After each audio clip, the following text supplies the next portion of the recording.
Aqui no ICL a gente tem colocado muito foco, né, sobre essa questão de Maceió, né, sobre a Braskem, sobre esse crime ambiental da Braskem em Maceió, né, que provoca o afundamento de várias regiões. Então a notícia que temos hoje é de que a Defesa Civil de Alagoas disse que há um risco iminente de colapso em uma das minas da Braskem. Foi identificado o risco de colapso na mina 18 da Braskem, localizada no bairro Mutange.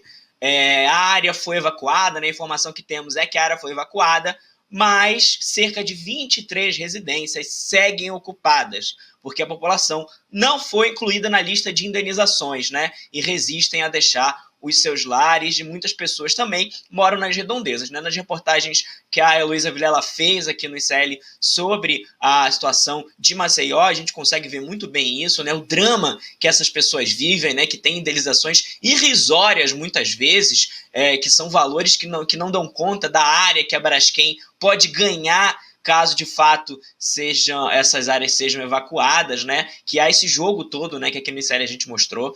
E a notícia que temos também da noite de ontem é que foi evacuado o Hospital Sanatório, que fica no bairro Pinheiro, que fica ali na vizinhança do Mutange, né? Então a região de Mutange, eu não sei se é Mutange, Mutangê, me corrija se eu estiver errado, né? Ela registrou 5 abalos sísmicos em novembro. Só em um mês, 5 abalos sísmicos, né?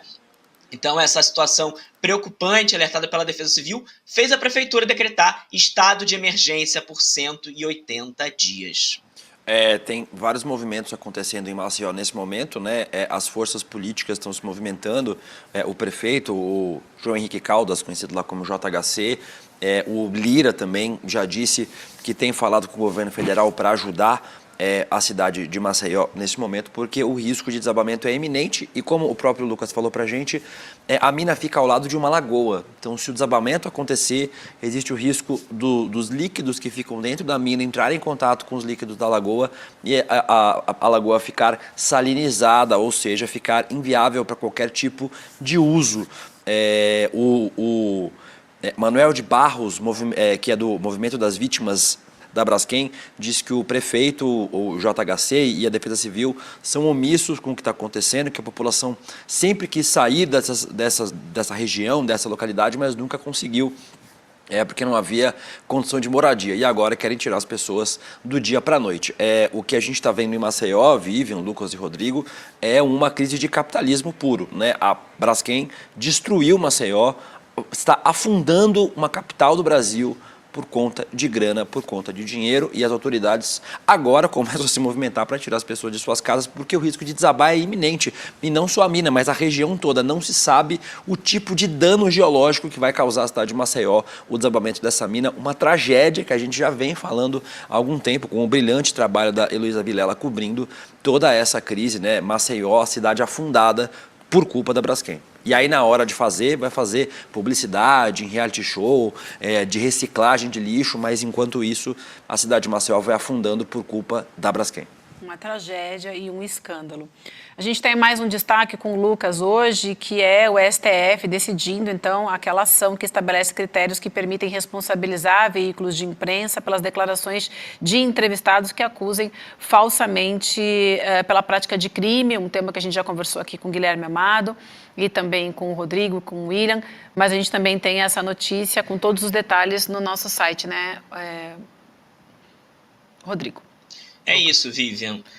Na reportagem no nosso portal, 3 juristas deram entrevistas e comentaram sobre essa decisão, né? Tem uma análise do Pedro Serrano, do Fernando Fernandes e do Lênin Streck. Então temos aí 3 análises muito interessantes, né, com pontos de vista diferentes, inclusive, sobre esse mesmo assunto, né? Eu queria destacar um trecho da fala do Fernando Fernandes, em que ele fala que não acha que nem a 8 nem a 80, né, que é preciso ver os fundamentos dos votos. Destaca que esse caso tem a ver com a ditadura de 1964, e que alguma consequência civil, na visão dele, pode haver com relação ao órgão transmissor, quando o fundamento extrapola a liberdade de expressão. Então ele acha que é importante, é interessante entender os detalhes dessa decisão, e ver aonde se aplica e como não se aplica, né?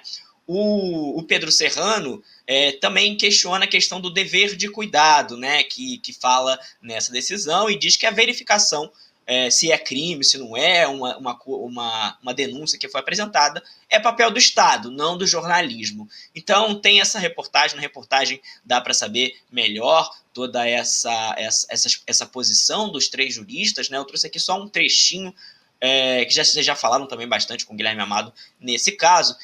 E o STF divulgou, inclusive, uma nota já, né? Disse que quando o órgão transmite uma informação, que se um jornal divulga uma entrevista em que a pessoa diz que praticou o crime, quem deve pagar de fato é a pessoa que fez essa afirmação, mas que em alguns casos pode ter a punição do jornal, né? Então essa nota do STF também, não dá para trazer ela inteira aqui, é uma nota muito longa, mas é interessante também entender todos os detalhes desse processo, né? É uma decisão complexa, é uma decisão polêmica, e que afeta o jornalismo, né? Afeta a prática do jornalismo no Brasil. Eu acho que nós vamos trazer aqui, né, ao longo dos próximos dias, o Fernando Fernandes, outros juristas citados nessa matéria aí que o Lucas nos traz. Por enquanto, quem quiser mais informação, vá lá na matéria, que tem lá as declarações e as análises desses 3 importantes juristas que seguidamente estão aqui com a gente, depois a gente trazer ao vivo. Eu fico pensando assim, a decisão pode ser mais na linha do... Não é que obrigatoriamente vai ser punido o órgão de imprensa, mas a ideia de que ele pode ser punido dependendo das circunstâncias, né? Se ficar claro que sabia que era uma mentira e se engajou na mentira e ajudou a divulgar. De qualquer maneira, uma subjetividade complicada aí que o STF foi criar nessa decisão. Mas vamos lá, tem mais um fato importante aí. Tem mais um, Lucas, perdão, te chamei de Rodrigo, que o Rodrigo está aqui na minha frente. Ela fica aqui viu? olhando aqui o tempo todo, é isso aí. Mas vamos lá, Lucas, então, nosso último destaque de hoje. Então, o nosso último destaque é o artigo de Vivian Mesquita, né? Vivian Mesquita, que estava tomando as boteias abertas da América Latina em Buenos Aires, e comenta um pouquinho sobre Javier Milei, sobre como está a situação. E eu passo a bola para ti, Vivian. Sabe que hoje, né, 30 de novembro, é o dia da amizade Brasil-Argentina, né? Coincidentemente, quando eu escrevi esse texto ontem, eu não lembrei disso, e só no final do dia que eu me atentei. Mas, na verdade, esses 2 dias que eu tive fora, eu fui fazer uma viagem curtinha com as minhas amigas para assistir o show do The Cure na Argentina. E é claro que eu fui tomada, né, invadida assim que eu cheguei na Argentina, em Buenos Aires, pela situação com a eleição do Milei. Acabei escrevendo um pouco sobre isso, assim, logo de imediato, quando eu pisei no aeroporto e conversando com as pessoas, a gente viu um país muito dividido, mas eu senti muito, conversando com os progressistas que eu conheci lá, a tristeza deles, muito parecida com aquilo que a gente sentiu aqui em 2018, na pós-eleição de Bolsonaro, né? Então eu falo um pouco sobre isso no texto e acabo brincando com a melancolia do show do The Cure também, que eu acho que os argentinos mereciam mais da banda também nesse show, mas enfim, um pouco do dia a dia, que é o que eu tento trazer aqui na nossa coluna, humanizando, né, a nossa vida no dia a dia. É isso, gente. As crônicas da Vivian Mesquita.